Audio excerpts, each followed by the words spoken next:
চল চল বলতেছি।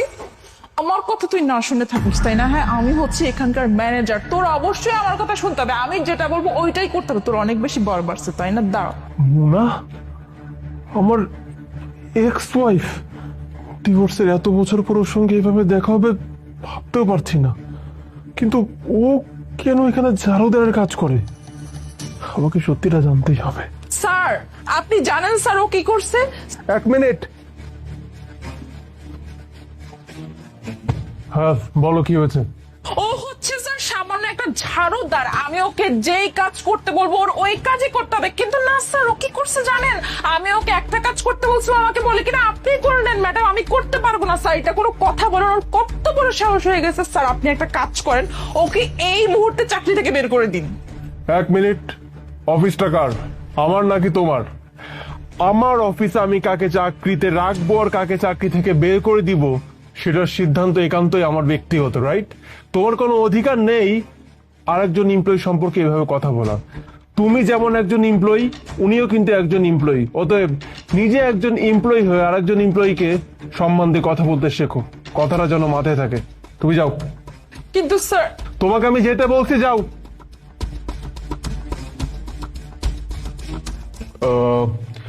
আচ্ছা, নদী আপনার এগেনস্টে কমপ্লেন করতে এসেছিল আমার কাছে।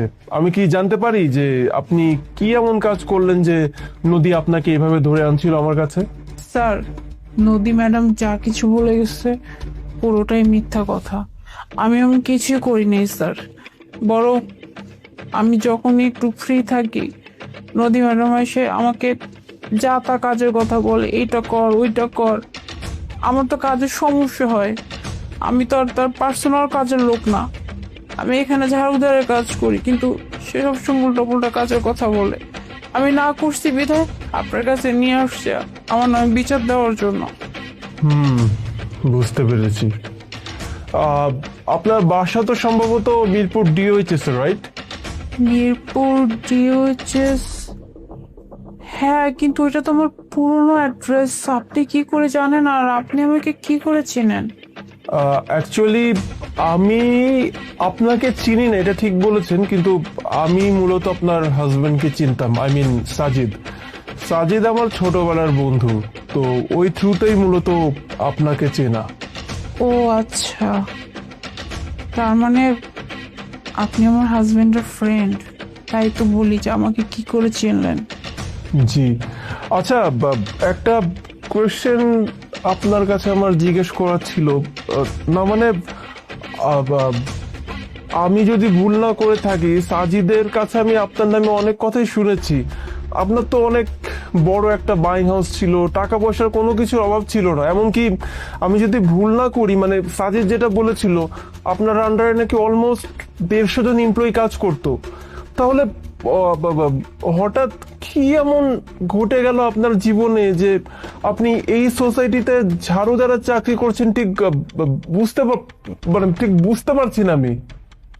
আসলে আজকে যে আমি এই জায়গাতে, এর জন্য একমাত্র দায়ী আমি, আমারই কর্মের ফল। হ্যাঁ, আপনি ঠিক বলছিলেন যে আমার অনেকগুলো কোম্পানি ছিল, আমার অনেক টাকা পয়সা ছিল। আর সাজিদ আমার হাজবেন্ড, ও অনেক ভালো একজন মানুষ। ওর স্ট্রাগল পিরিয়ড ছিল, কিন্তু ওই যে আমার এত টাকা, টাকার জোরে আমার অহংকার, আমার গরিমা অনেক ছিল, তাই আমি ওর ঠিক মতো মূল্যায়ন করতে পারিনি। মানে ও আমাকে কতটা ভালোবাসতো, কতটা কেয়ার করতো, আমি এগুলো দেখি নেই। আমার কাছে মনে হয়েছে আমার অনেক টাকা আছে, সো আমি যা ইচ্ছা তাই করতে পারবো। তাই আমার একটা ছেলের সাথে সম্পর্ক ছিল। ওই ছেলে বলছিল অনেক রিচ, অনেক টাকা পয়সার মালিক। পরে ভাবলাম যে ওর সাথে সম্পর্ক করি, আমার স্ট্যাটাস ওর স্ট্যাটাস হুবহু এক হয়ে যাবে। তাই আমি ওর সাথে সম্পর্ক করে আমি আমার হাজবেন্ডকে ছেড়ে ওই ছেলের কাছে চলে যাই। কিন্তু এটাই ছিল আমার জীবনের সব থেকে বড় ভুল, যে আমি খাঁটি একটা মানুষ ছেড়ে আমি একটা ধোঁকাবাজের কাছে গেছিলাম। ওই যে আমার যে বয়ফ্রেন্ড যার কাছে আমি গেছি পুরোটাই মিথ্যা কথা বলছিল। তার কোনো কিছুই ছিল না, না কোম্পানি, না বিজনেস, না টাকা পয়সা, কোনো কিচ্ছু না। বরং পুরোটা মিথ্যা কথা বলছিল আমার কাছ থেকে সব নিয়ে নেওয়ার জন্য। ওকে যখন বিয়ে করি, বিয়ে করার পরে কিভাবে কখন যে আমার কাছ থেকে সব কিছু লিখে নিচ্ছে আমি টেরও পাই নাই। তারপরে একদিন তো আমাকে ডিরেক্ট বলেই ফেলছে যে আজকে পর থেকে তার সাথে আমার কোনো সম্পর্ক না, ইভেন তার বাড়িতে আমি থাকতে পারবো না, কারণ আমার তো কিছু না, আমি টোটালি জিরো। পরে আর কি করার, আমাকে বাড়ি থেকে বের করে দিল, আর আমারও তার কোনো যাওয়ার জায়গা নেই। তারপরে এই তো এখানে কাজ নিলাম, কিছু একটা করে তো খেতে হবে। মাঝে মধ্যে আমি ভাবি আমি মানুষটার সাথে কতটা অন্যায় করছি, যার ফল আমি এখন ভোগ করতেছি। আমার না এতে করে কোনো আফসোস নাই জানেন। আমার কাছে মনে হয় আমি যেটা করছি আমি সেটা পাচ্ছি, ব্যাস। আহ, সত্যি আপনার কথা শুনে আমার অনেক খারাপ লাগছে, কিন্তু আপনার জীবনে এমন একটা ঘটনা ঘটে গেল, আপনার তো একটাবার উচিত ছিল এই ব্যাপারে সাজিদকে জানানো। যেহেতু সাজিদ আপনার প্রথম হাজবেন্ড, আপনার কি দরকার ছিল না সাজিদকে জানানো? কি যে বলেন, আমি মানুষটাকে কিভাবে জানাবো, আর মানুষটাকে কি বলবো যে মানুষটা আমাকে এতটা ভালোবাসতো, এতটা কেয়ার করতো, সেই মানুষটাকে আমি ধোকা দিয়ে আমি অন্য একটা ছেলের কাছে চলে গেছি যে কিনা আমাকে সর্বহারা করে দিচ্ছে। আর ওই মানুষটার কাছে কি আমি এই কথা বলবো? সেই মুখ আমার নাই আসলে। এনিওয়ে, যেটা হওয়ার সেটা তো হয়ে গেছে। তবে আপনি চাইলে আমি আপনাকে সাহায্য করতে পারি। মানে আপনি বললেন না যে আপনার সম্পত্তি, আপনার ব্যবসায়িক প্রতিষ্ঠান সবকিছু আপনার কাছ থেকে নিয়ে নেওয়া হয়েছে।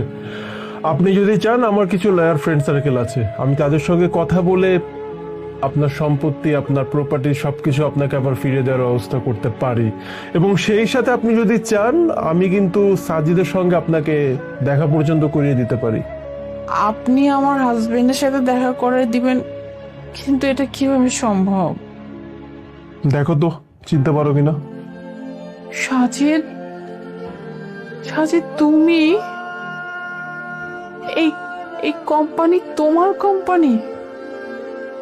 সাজিদ, আমি তোমার সাথে অনেক অন্যায় করছি সাজিদ, যেটা আমার করা একদমই উচিত হয় না। আমি পরবর্তীতে বুঝতে পারছি আমি আসলে কি রেখে কি ধরছি।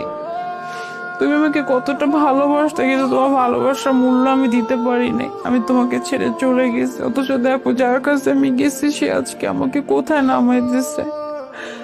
আমাকে যদি পারো তুমি মাফ করে দিও।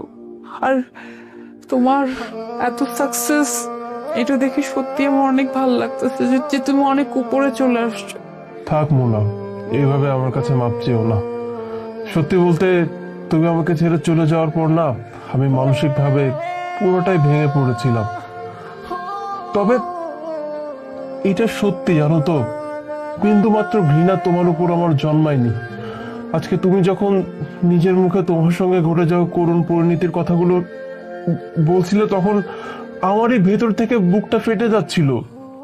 যে মানুষটাকে তুমি আমার জন্য ছেড়ে চলে গিয়েছিলে, যে মানুষটার সঙ্গে থাকবে বিদায় আমাকে কষ্ট দিয়ে গেলে, সেই মানুষটাই তোমার কাছ থেকে সবকিছু কেড়ে নিল মোনা। এজন্য হয়তো মানুষ বলে, কাউকে অন্যায়ভাবে ঠকালে তার শাস্তি পৃথিবীতে বেঁচে থাকা কালীনই মানুষ পেয়ে যায়। আমি তোমাকে অনেক ভালোবাসতাম মোনা, আর শুধু ভালোবাসতাম বললে ভুল হবে, আমি তোমাকে এখনো ভালোবাসি। আর আমি এটা চাই যে তুমি ভালো থাকো। মাপ চাচ্ছ তো তুমি আমার কাছে, আমি মাফ করবো মোনা, কিন্তু আমার একটা শর্ত আছে। শর্ত? কি শর্ত? তুমি যা বলবো আমি তাই করব। আমি চাই অতীত ভুলে গিয়ে আমরা আবার এক হয়ে যাই। আমি চাই তুমি আবার আমাকে বিয়ে করো, পারবে না তুমি? কি বলতেছো সাজিদ? এটা কি করে সম্ভব? যে মানুষটা তোমার সাথে এত খারাপ কাজ করলো, তুমি সেই মানুষটাকে আবার বিয়ে করতে চাও, সেই মানুষটার সাথে আবার থাকতে চাও? মোনা, আমি তো তোমাকে ভালোবাসি, আমি তো বললাম। সত্যি বলতে, হয়তো তুমি আমার থেকে আলাদা ছিলে, আমি তোমার থেকে আলাদা ছিলাম, কিন্তু প্রত্যেকটা মুহূর্তে আমার তোমার কথাই মনে পড়তো। আর আজকে যখন সেই সুযোগটা এসছে আবার নতুন করে সবকিছু ঠিক করে নেওয়ার, আমি চাই না সেই সুযোগটা হাতছাড়া হোক, তাই প্লিজ আমি তোমার কাছে অনুরোধ করছি, তুমি নাও করো না। আমি চাই তোমাকে আবার বিয়ে করতে।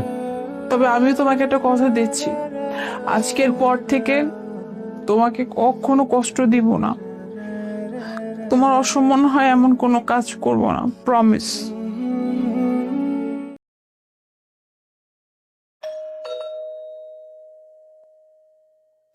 ম্যাডাম, এই যে আপনার পার্সেলটা। কত? 500 টাকা ম্যাডাম। ম্যাডাম, বাইরে না অনেক গরম, আমার প্রচন্ড পানি পিপাসা লাগছে, 1 গ্লাস পানি খাওয়াবেন? কি পনি, তোর কত বড় সাহস, তুই ডেলিভারি দেওয়ার কাজ করিস আর তুই আমার কাছে পানি চাচ্ছিস? হ্যাঁ, তুই ভাবলি কি করে তুই পানি চাইবি আর আমি তোকে পানি দিয়ে দিব? বাইরে অনেক রৌদ্র তো, তাই গলাটা শুকায় গেছে, প্রচন্ড পানি পিপাসা লাগছিল, তাই আমি আপনার কাছে 1 গ্লাস পানি চাইছি। তোর যদি এতটাই তৃষ্ণা লাগে, নিচে তো কল ছিল তাই না, নিচ থেকে পানি খেয়ে আসতি। তুই কি করে এটা মনে করলি তুই উপরে আসবি, পার্সেল ডেলিভারি দিবি, তারপর পানি চাইবি, তোকে সোফায় বসে পানি খাওয়াবো, তাই না? ফাইজলামি করিস, একটুও পানি পাবি না। আসছে 1 গ্লাস পানি দিবেন? ঠিক আছে ম্যাডাম, আপনার পানি দিতে হইব না, আপনি আমার ডেলিভারি টাকাটা দিয়ে দেন, আমি যাইগা। টাকা? কিসের টাকা? ম্যাডাম, কিসের টাকা মানে? আমি আপনার এই যে পার্সেল আইনা দিলাম, তাহলে এটা টাকা দিবেন না? আচ্ছা,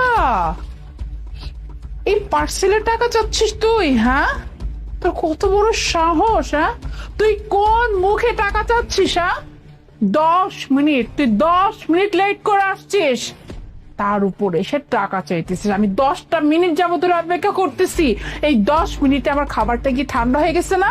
আমি কি গরম খাবার খেতে পারবো? একই তো তুই লেট করে আসলি, তার উপর এসে আবার আমার কাছে পানি চাচ্ছিস, এখন আবার টাকাও চাচ্ছিস। শোন, আমি তোকে কোনো টাকা দিব না, তুই একটা টাকাও পাবি না, এখান থেকে চলে যা। ম্যাডাম, রাস্তায় না অনেক জ্যাম, আর আমি আসছি ঠিক সময়, আয়সা আমি এসে দাঁড়াইছিলাম, আপনাদের লিফট নষ্ট, আমি পরে সিঁড়ি বেয়ে উঠছি। ম্যাডাম, বিশ্বাস করেন, আমার না এমনিও একটু শরীর অসুস্থ, আমার দোনো পায়ের গিরায় ব্যথা, তারপর আমি দেরি যেন না হয় আমি আপনার খাবারটা নিয়ে আইছি ম্যাডাম, এই জন্য আমার 10 মিনিট দেরি হয়েছে। ম্যাডাম, টাকাটা দেন না, আমি চলে যাই। শোন, তোর বয়স বেশি নাকি সেটা আমার দেখার বিষয় না, তোর পায়ে কি সমস্যা ছিল সেটাও আমার দেখার বিষয় না, ইভেন তুই লিফটে করে আসছিস না সিঁড়িতে করে আসছিস সেটাও আমার দেখার বিষয় না। আমার একটা জিনিসই দেখার বিষয়, সেটা হচ্ছে অন টাইমে আমার খাবারটা পাওয়া, যেটা কিন্তু তুই দিতে পারিস না। আর তুই কিনা এখন দাবি করতেছিস তোকে আমি টাকা দিব। হ্যাঁ, তোকে আমি কেন টাকা দিব? তোকে আমি একটা টাকাও দিব না। ইভেন তুই যদি এর পরে আবার বেশি কথা বলিস না, আমি তোর নামে না ব্যাড রিভিউ দেবো। আর ব্যাড রিভিউ দেবে তখন কি হবে বুঝতে পারছিস তো? হ্যাঁ, তুই যে চাকরিটা করছিস সেই চাকরিটাই না তুই নাই হয়ে যাবে, তখন তখন বুঝবি মজা। এই যে আজকে যে তুই ভুলটা করলি, এই ভুলের খেসারতটা কতটুকু ভয়ঙ্কর হইতে পারে। ম্যাডাম, আপনি যদি টাকাটা না দেন, তাইলে আমি টাকাটা কই থেকে জমা দিব? ম্যাডাম, দেন না টাকাটা, আমি চলে যাই। ম্যাডাম, এই বুড়ি, করিস তো এই বয়সে ডেলিভারির কাজ, তার উপর এত কথা, তোর কথা কি কানে যায় নাই? আমি বলছি আমি তোকে একটা টাকা দিতে পারবো না, মানে পারবো না। আর দেখ, আমার মাথাটা বেশি গরম করলে না একটা আর একটা থাপ্পড় কিন্তু গালে লাগাই দিব। হ্যাঁ, আর তুই কি বারবার বলছিস? হ্যাঁ, আমি টাকা জমা দিতে পারবো না, আমার টাকাটা দিয়ে, আমি তোকে একটা টাকাও দিব না। আর তুই যদি বেশি কথা বলিস না, তো চাকরিটা আমি খেয়ে দিব, তখন তখন বুঝবি কেমন লাগে। আর এই যে আমরা যারা কাস্টমার আছি, আমাদের একটা রিভিউ যদি যায় না তোদের কোম্পানিতে, একেবারে তোকে যাওয়ার পর ঘাট ধাক্কা দিয়ে বের করে দিবে, তখন তখন বুঝবি মজা। তাই বলছি কি, চাকরিটা যদি বাঁচাইতে চাস, ভালো ভালো এখান থেকে চুপচাপ কেটে পড়, ঠিক আছে? আর যদি চাকরি বাঁচাইতে না চাস, সমস্যা নেই, টাকা চা, আমি এখন রিভিউ দিচ্ছি। না না ম্যাডাম, ম্যাডাম আপনার টাকা দিতে হইব না। তারপরও ম্যাডাম, আমার নামে বিচার দিয়েন না, আমার নামে বিচার দিলে আমার চাকরিটা যাইব গো ম্যাডাম। আমি এই বয়সে তাহলে কই যাবো, কি করবো, কিভাবে খামো? ঠিক আছে, আপনি যদি টাকা না দিতে চান না দিন, আমি ওভারটাইম করে কোনোভাবে টাকাটা আমি শোধ করে দিব। ঠিক আছে ম্যাডাম, তাহলে আমি যাই। হ্যাঁ, এই তো বুদ্ধিমানের কাজ খুলি, যা এখান থেকে। দাঁড়ান, উনি কে? আলিফ, উনি হচ্ছে এই তো আমি একটা ফুড অর্ডার করেছিলাম, ওইটা ডেলিভারি দিতে আসছে। আচ্ছা, বিল দিয়ে দিচ্ছ? Payment clear. হ্যাঁ, আপনাকে পেমেন্ট করে দিয়েছি না? যান আন্টি প্লিজ। আপনি আপনার বিল পাইছেন? না স্যার, ম্যাডামে আমার 500 টাকা দেয় নাই।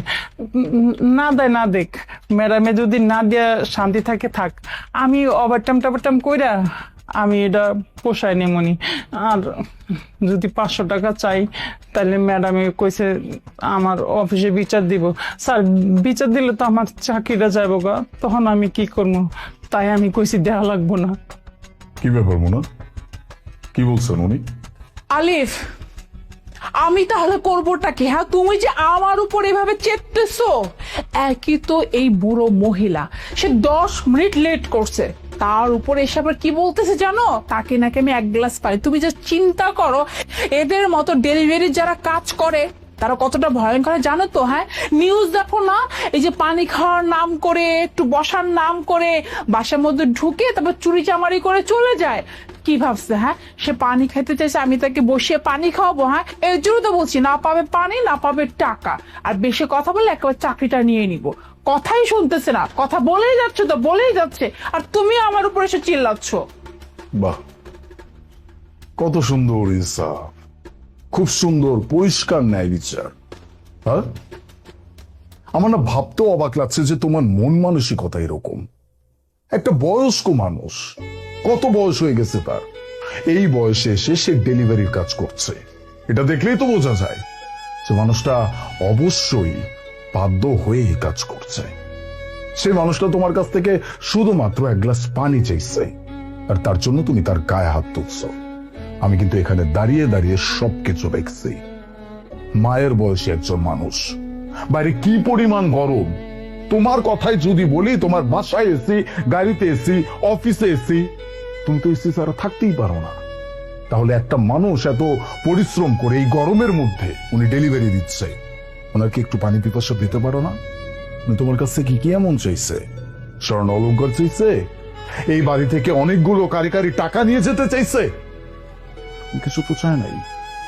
একটা মায়ের বয়সী মানুষ, এই মানুষটা তোমার কাছ থেকে পানি চাইলো, তুমি তার গায়ে হাত তুললা। বাহ, আর সব থেকে মজার বিষয়, তুমি তাকে আবার বলছো তুমি তার ডেলিভারির টাকাটা দিবে না। কেন? সে 10 মিনিট লেট করে ফেলছে, অনেক বেশি লেট করে ফেলছে, তাই না? উনি তোমাকে পুরোটা এক্সপ্লেইন করছে। রাস্তায় অনেক জ্যাম ছিল, বাসায় যখন আসছে ওনাকে লিফটে উঠতে দেওয়া হয় নাই। দ্যাটস ওয়াই এই বয়সে হাঁটুর ব্যথা নিয়ে উনি সিঁড়ি বেয়ে বেয়ে উপরে উঠছে, এই জন্য তার একটু লেট হয়ে গেছে। এই জন্য তুমি তার পার্সেলের টাকা দিবা না, সামান্য 500 টাকা। এদিকে যখন তুমি কখনো কোনো রেস্টুরেন্টে যাও, অনেক বড় কোনো রেস্টুরেন্ট, তখন তো সেখানে কোনো বার্গেনিং করো না। কেন করবা? সেখানে তো স্ট্যাটাস বজায় রাখতে হবে, অনেক নামি দামি মানুষজন আছে সেখানে, একটু বার্গেনিং করলে তো মান সম্মান নষ্ট হয়ে যাবে। কিন্তু ওনাদের সাথে যা ইচ্ছা তাই আচরণ করা যায়, তাই না? ওনাদের সাথে বার্গেনিং করা যায়, ওনাদেরকে ঠকানো যায়, ওনাদের গায়ে হাত তোলা যায়। কি মানসিকতা তোমার! আচ্ছা, এই যে আমরা অফিসে যাই, মাঝে মাঝে তো আমাদেরও লেট হয়ে যায়, 10 মিনিট, 5 মিনিট, 15 মিনিট, 20 মিনিট, আধা ঘন্টা। কই, মাঝে মাঝে লেট হওয়ার জন্য আমাদেরকে তো অফিস থেকে লাথি দিয়ে বের করে দেওয়া হয় না? কেন দেওয়া হবে? একটা মানুষের স্বাভাবিক লেট হইতে পারে ভাই, খুবই স্বাভাবিক না?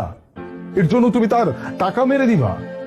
সেই মানুষটা এই কাজটা করে ইনকাম করে নিজের সংসার চালায়, নিজের পেট চালায়।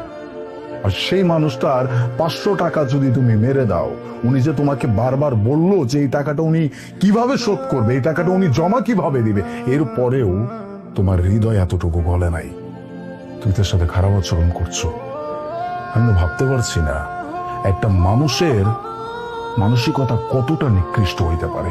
এই মুহূর্তে তুমি তার কাছে ক্ষমা চাইবা, এমনকি তার টাকা তুমি তাকে ফেরত দিবা। হ্যাঁ আলিফ, তুমি ঠিকই বলছো। এখন আমি বুঝতে পারতেছি যে আমি কত বড় অন্যায় করছিলাম।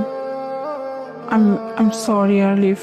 আর আমি ওনাকে টাকাটাও দিয়ে দিচ্ছি।